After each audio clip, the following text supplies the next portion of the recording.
in GTT.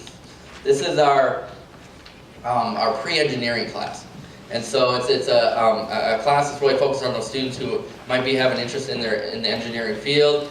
And you can kind of see the main aspects of it. They're doing a lot of design and modeling through the computer. They're looking at ways that to design, work on designing a playground, furniture. The use of design software through that, so they're starting to get into some of that design and drawing of structures and stuff like that. They also have a robotics part of it, automation and robotics, and you can kind of they get to actually start to build, start to get involved in developing robotics and how technology can be involved with that. So it's a really neat class for those students that have that interest area of engineering possibly down the road. Then we have our Exploring Tech, which is our class that it's very similar to what they're taking right now in their block class, in the Tech Ed class. In working with woods, they're producing a lot of neat projects in there. And also they're doing some of the the computer design stuff as well, but they're looking at a lot of the hand tools and the power tools and use of those types of equipment. So if they're a hands-on person, this might be a good class for them to explore. And then our music electives are the same as they are this year. So they're going to be offered band, orchestra, vocal music. For band and vocal music, they're going to be only with 8th graders. Okay, with orchestra, we do have a mix of 7th and 8th graders. So, if they're in orchestra right now, they know they're with 8th graders, and next year they'll be with 7th graders. These ones are the ones that meet every other day, so like on line 5, this would be a great place to put them. We do have some outside groups that practice, and if your student is involved with this right now, you probably know what those groups are, but we have information about those at the main office there. And there are some required night performances to be involved with, just like they have this year. So very similar, the music electives are very similar to what they have as far as options this year. All right, I'm going to pass it over to other counselor, Ms. Cooper here.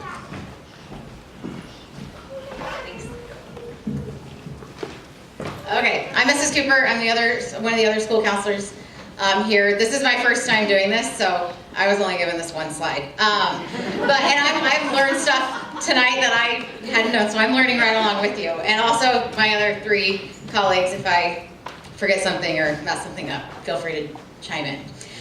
All right, so these academic enrichment courses are classes that typically are ones that students are put in based off of different criteria.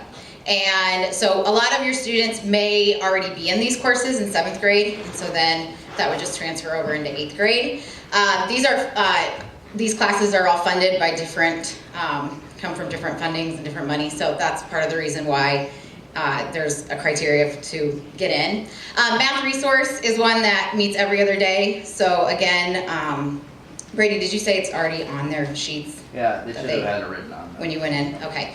So some of you may have come home, if your student is already in math resource, that might be written maybe in that line 5 because it's an every other day course. Math resource is small group math instruction to kind of fill the gaps that students may not have gotten in all of their elementary courses. There may be some skills that they need some practice with and to get caught up, and so it's just a little enrichment class for a lot of those students who need that extra math support.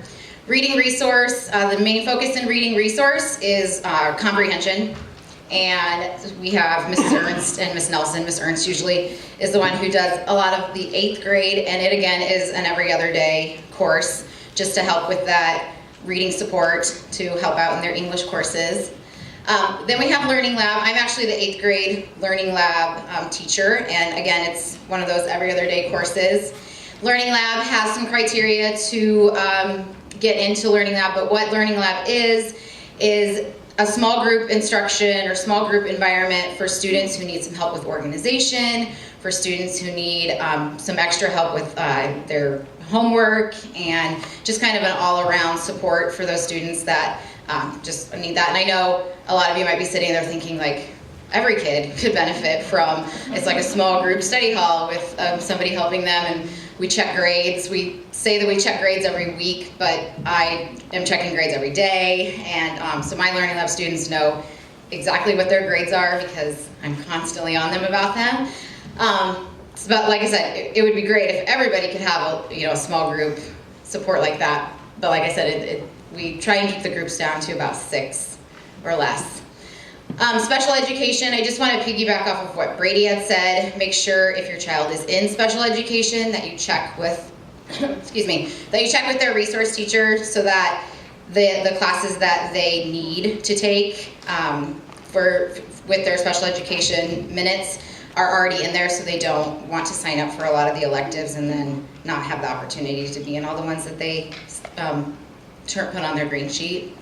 Our English as a language learner, our ELL students, they continue to get resource. Again, that's an every other day course. Again, it's another class, small group setting, gives them that support, some language support. They also do help with a lot of the academics and a lot of the classroom. And a lot of times, those students who are in all of those